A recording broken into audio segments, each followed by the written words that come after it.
Hey, this is Pure, and today I'm going to do a guide on how to play the song Rosas, written and performed by Nica Del Rosario, featuring Gab Pangilinan. Now, I did submit the chords for this song on ultimateguitar.com, and I'll change my view here to show that. So you'll see my name there, Pure Rosero. I submitted it to ultimateguitar.com so that it's more readily accessible to anyone who would want to play this piece. And then, instead of just directly going into it and playing the song, it's useful to share with you kind of my learning process so that you'll have a better understanding of the song structure, how it's formed, and that will give you the flexibility to play the song not just in the key that it's in originally, but in any key. So once you know how it works in terms of the chord progression and other things. So the first thing you'd want to do whenever you're learning a song is to listen to it a lot, right? So this song, it's on YouTube. I'll put in a link.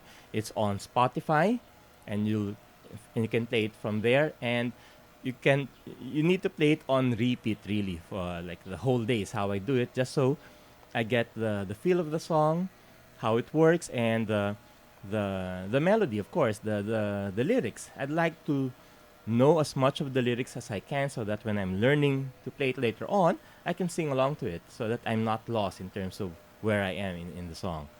Now, the first thing you'd like to look at once you've opened this up in ultimateguitar.com is to look at the key of the song. Now, in this case, you'd see that the key, and I'll highlight it here, is in E flat. E flat. So now you'd want to know where that E flat is, right? So both in terms of the chord, this is an E flat, and the note, the E flat. So for the chord, say if you know this chord shape, this is the A shape of the E flat chord. Oh, let me shift to this view. So this is your E flat. That's the A shape, but if you know your C shapes also, this is also an E flat, right? Following the cage pattern. So this is your C pattern of the chord, and you use it here. That's your E flat. This is also your E flat. This is also an E flat. Again, an E flat. And even here, an E flat. So in guitar, you can play the chord, pretty much all throughout the fretboard, right? So you'll choose one. For now, let's use this form of it, the E flat. And then the next thing you'd like to know would be, where is that E flat note, right? This one. Because in this shape, this is the root. So if you know your kind of markers in terms of where the notes are, this is your E flat. This is also an E flat here. So let's use this one, this E flat. So how is this useful? Then if you can form your major scale, like your do re mi, fa sol la ti do. So if that's very useful to know.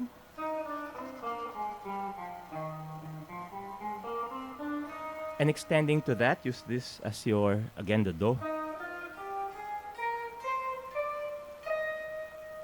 Now, why is that useful? Because if you know those notes, then you'll know that the melody would also be using those notes.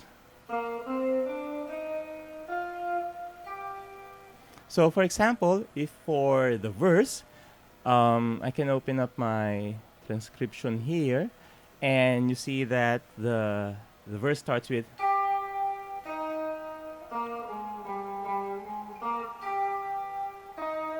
right?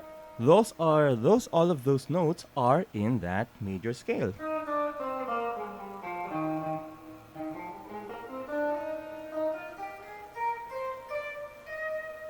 Right? So that's why it's important to know what the key is, and where is your root, and where all the other notes are, because that can help you figure out how the song goes. Okay? First one, so E flat. Okay, next thing we want to know would be kind of the feel of the song. So this one is not on Ultimate Guitar, but the in my transcription, which is still in progress, you'll see that um, and I'll kind of this one that the song is in 3/4, so it has that waltz feel, like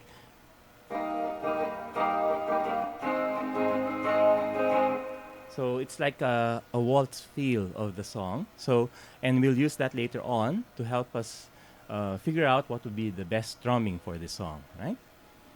Okay, so now we can go back to the chord pattern. And for to illustrate this, we'll be using the verse. So you'll see there that the chord pattern is E flat, A flat, C minor, and B flat. Okay, now I want to show those chords, and I'll use this chord shapes. This is our the root E flat. We also call it the one chord. And then you have here the A flat, which is our 4 chord. You probably hear a lot in terms of pop music, the 1, 4, 5, 6. This is exactly what it's using. So in this case, the first chord is again E flat, 4 chord, A flat. Next is the 6 chord, which is C minor, and then the 5 chord, B flat. So it follows that pattern, which is very common in popular music, where you've got E flat 1, A flat 4 chord, C minor 6 chord, and then the B flat the 5 chord. Okay, so E flat, A flat, 6, the C minor, and then the B flat. Let's do that again. A flat, C minor, B flat. And that gives you the verse 1 and 2. So now that you know it's that pattern again, 1, 4, 6, 5. Okay? So I'm using these chords just so it's easier to visualize, right? Because you see it moving like from 1 and then 4, 6, 5. But again, the E flat can be played in multiple ways. You can do it here, E flat, then A flat, and then C minor here, and then B flat. Okay? So you usually would want to play the chords like fairly close to each other so that the notes don't go all over the place. So you can use it this one if you want. 4, 6, 5. This one, I prefer actually this one. 1, 4, 6, and then 5. Sometimes for this 5 chord, the B flat, I sometimes play it this way. Just because sometimes I like to hear that note ringing out. Okay. Now you probably would want to play this using a capo, and even in the tweet by Nica, this was how she mentioned it, that you've got a capo on the first fret. Now this allows you to play this song using the chord shapes one step down, right? So for example, if I go to an Ultimate Guitar, there is a transpose function here on the lower right. If I click on transpose it one step down in terms of the chord shapes, because with the capo on the first fret, that will make the song one step higher. So if I play a D shape using a capo, that's also giving you an E flat chord. So you can also do it this way, and it might be easier for you. D shape, I mean. But of course, the sound is still an E flat because of the capo. And then G. And then B minor. And then A. Okay? So you can do it that way. So if you're more comfortable with this fingering, like D, G, B minor, A, you can do it that way. But in my case, I've just gotten used to playing without the capo because I want to get a better feel of the strings where it's all my fingers. So I instead of doing it with a capo there, I do it this way.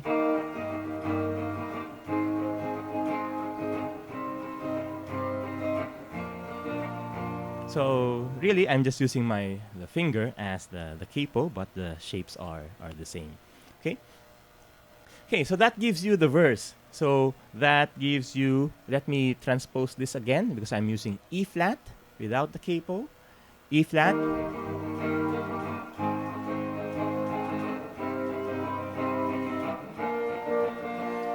Now next would be the strumming. How do you strum this song? So there are different ways of doing it, and you're free to do it any way you like, really.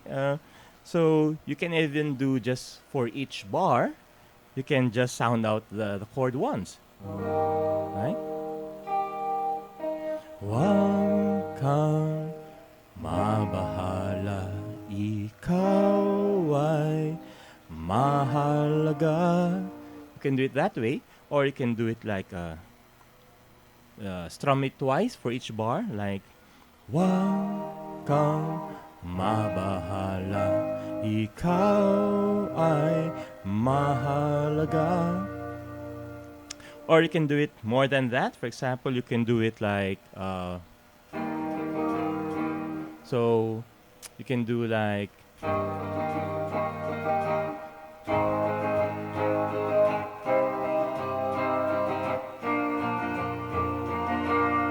so what I'm doing there is 1 1 2 3 1 1 2 3. So 1 1 2 3 1 1 2 3 1 1 2 3 1 1 2 3 1 1 2 3 1 1 2 3 1 1 2 3. So my 1 is always the downbeat, the downstroke. So you can do it that way. You can also do it like 1 and then 1 2 3 4 5 1 2 3. So 1 1 2 3 4 5 1 2 3 1 1 2 3 4 5 1 2 3 1 1 2 3 4 5 1 2 3 1 1 2 3 4 5 1 2 3.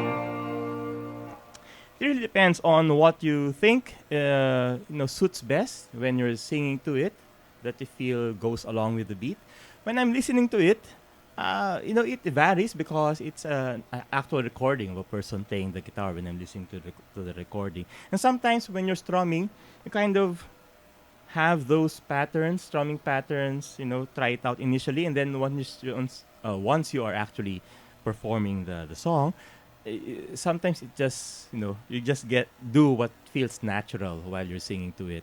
But those are some options you have in terms of the strumming patterns.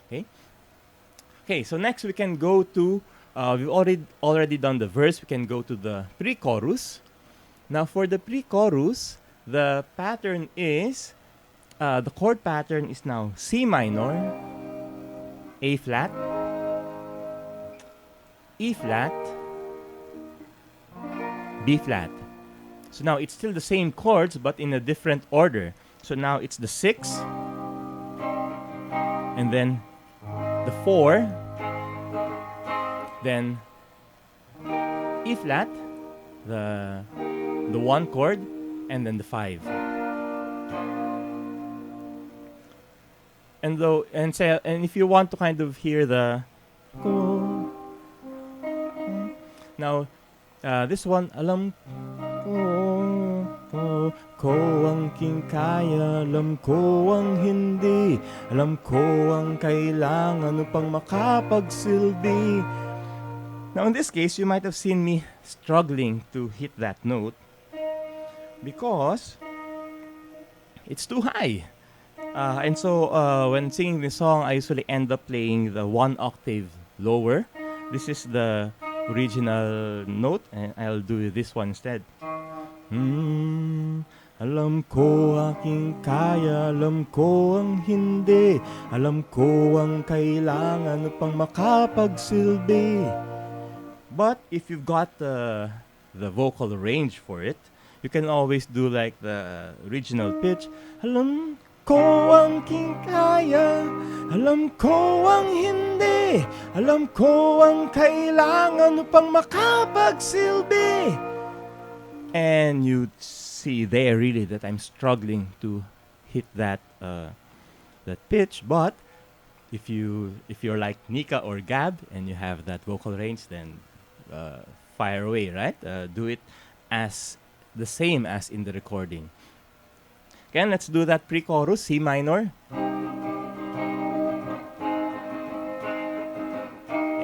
E flat.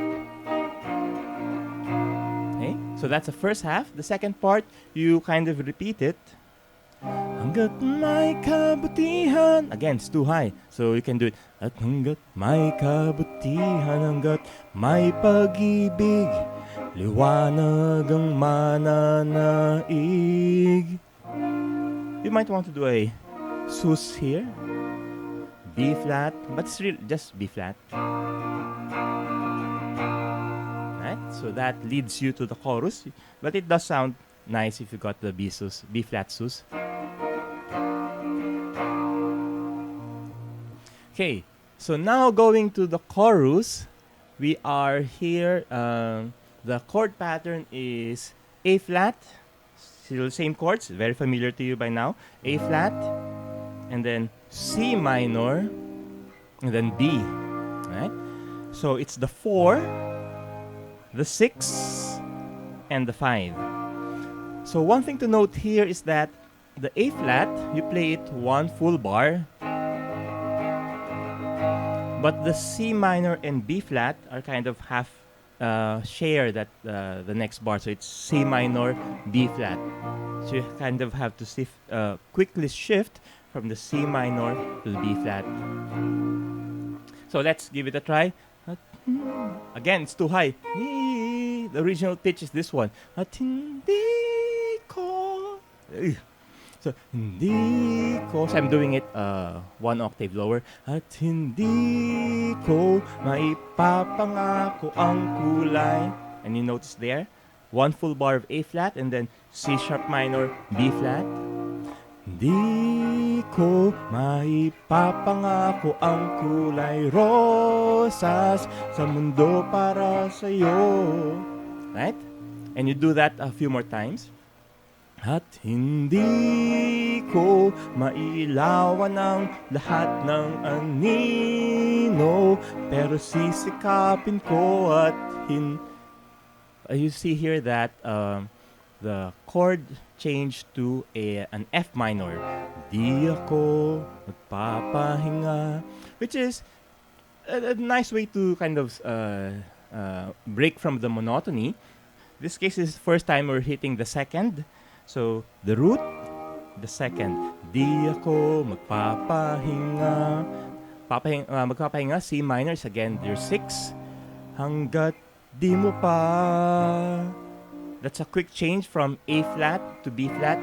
Hanggat di mo pa magawang, back to the F minor, magawang muling pagmalaki na ika'y isang B flat, sus, B flat, Filipino.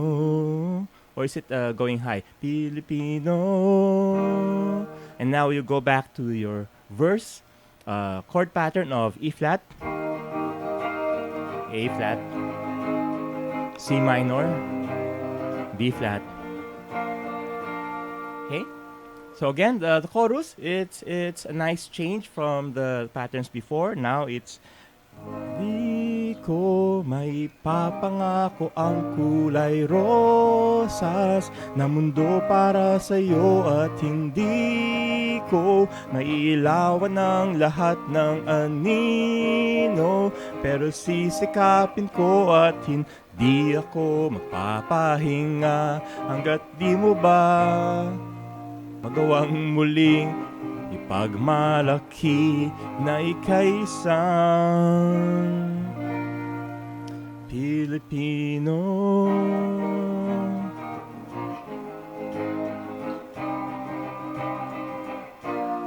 Okay, So hopefully that's clear. Next part is the verse, and it's the same thing that we've learned before. The same pattern of E flat, A flat, C minor, B flat. Again, 1, 4, 6, 5. Leading up to, again, the pre-chorus, which is C minor, the 6, A flat, E flat, the 1, and the 5, B flat. Okay? And then the chorus, this is a good review of the different chord patterns throughout the song. Again, we have the 4, 6, 5. Quick change from 6 to 5. 4, 6, 5. And then, once you get to the point where hindi ako magpapahinga, hindi ako, the second, F minor, hindi ako magpapahinga. Okay? And you continue with that until you get to the bridge.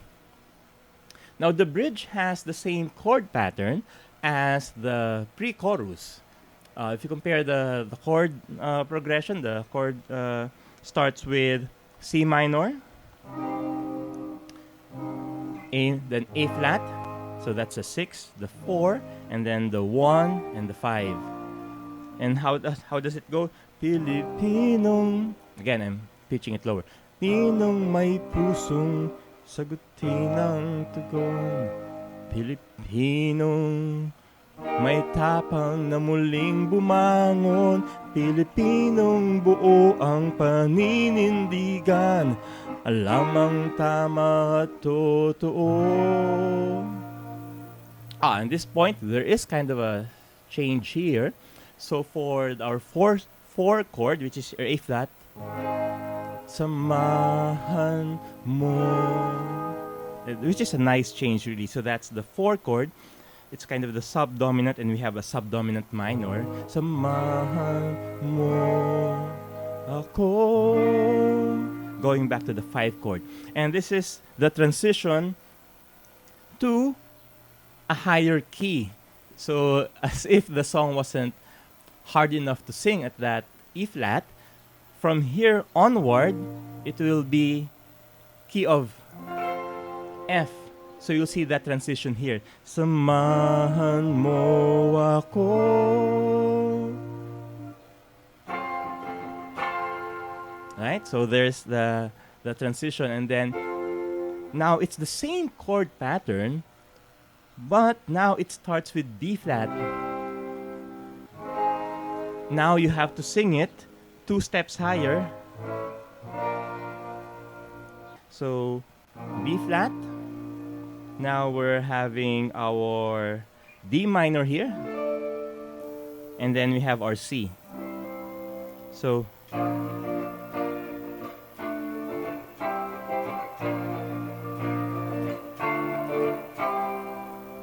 and that will lead you all the way to the end of the song, where you've got at the end your Filipino. That's kind of straightforward, where it changes. Okay, so that we've gone through again the whole the whole song, and it took a while because again the way that I like to teach how to play a piece, it's not just going straight into the chords, but a better understanding, hopefully, of how the song works. Okay, so if you like this song, feel free to share it, just so more people can know how to play the song. And of course, in support of Lenny Robredo's candidacy for president. So that's why I shared it on Ultimate Guitar, so that a lot more people have access to it. And once I've fully completed it, I'll also be sharing this full transcription that I've got of the song, not just the guitar, but containing all the instruments. So I've got here starting from, I've got here the vocals, the strumming guitar part, the bass, the piano, and the drums. So that's something forthcoming. Okay, great. Thanks for watching. This is Pure again, giving you the guide to playing Rosas by Nica Del Rosario. Thank you.